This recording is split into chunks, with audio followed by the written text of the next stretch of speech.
We were at the Rod celebration on main stage the other night. How many of you were still there?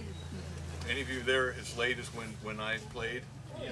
Oh, yeah. Well, for those of you who weren't, and just because these guys know the song now, I'd like to play it again. The song is Standing Ovation. And if anybody's ever deserved a standing ovation at their funeral, it's Rod Kennedy.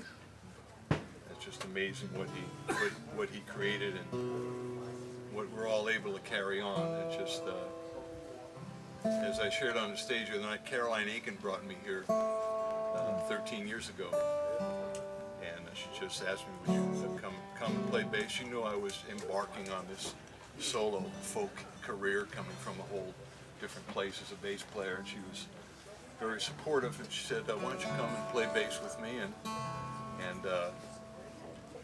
they'll pay your plane fare there and back, and give you a little bit of stipend and a hotel room for a night. But more than that, just I'll find a place you can camp for a couple of days, and you'll get the feel of Kerrville. And I had heard of Kerrville, but I had no idea it was going to be as magical as this. And 13 years later, for me, it's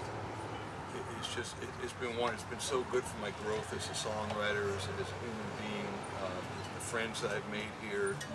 The songs I've learned here. I remember sitting near the beginning, of course, as a songwriter, we all think our songs are good, right? Or else we wouldn't have. So, yeah, we're pretty good, our stuff is good. So there I am in a song circle between Tom Persada Rao and John Smith and, Peter Yarrow and Ellis Paul, and all of a sudden my songs aren't feeling quite as good as I thought they were. And people aren't singing along quite the same way. I'm going, well, what is it that they have been very good for me, because I like to self-analyze, and it's a craft. Songwriting's a craft. So I said, well, what's John Smith doing with his choruses? And it really helped me a lot to kind of grab these things. And look, I'll never be John Smith, and I'll never be Tom Persada Rao, but they'll never be Freebo. So that's the only place that I have to come from and do the best I can. And so it's been really amazing, and I feel so at home here, and got to meet and play with incredible people like Jack Williams, and now we sit on Jim Noble's porch and just have some of the best jams in the world. And they're partly jams, they're partly song circles, and just the whole respect for the song that's here. And that was all created by Rod. There's no other place in the world where a novice songwriter can come along and play, and everybody just completely shuts up and listens and applauds, and no judgment, and that's the most nurturing thing in the world. So I feel I've been so nurtured here, and very, very grateful for that. So I send this out to Rod, and because I know he's listening somehow, somewhere, and he's within all of us because he touched all of us. Standing ovation.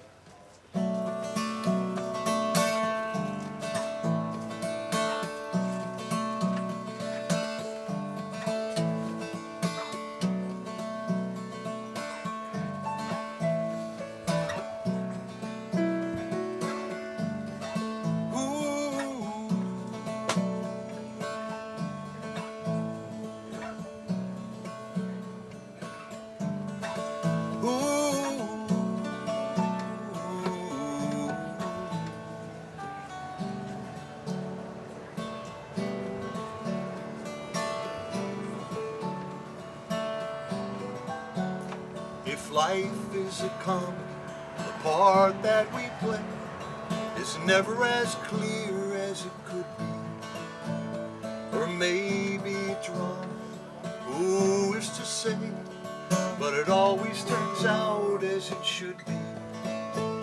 And if I am a player who's played his part well, and did it with humor and grace, when I die, standing ovation, a celebration for a job well done. No need to cry, it's not my final destination.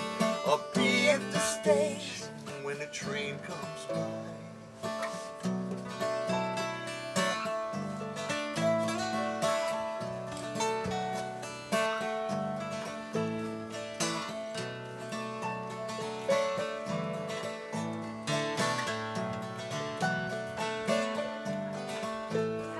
Write your own as the pages unfold, but you're never quite sure of the ending. Maybe it's destiny, maybe it's choice, maybe we're all just pretending.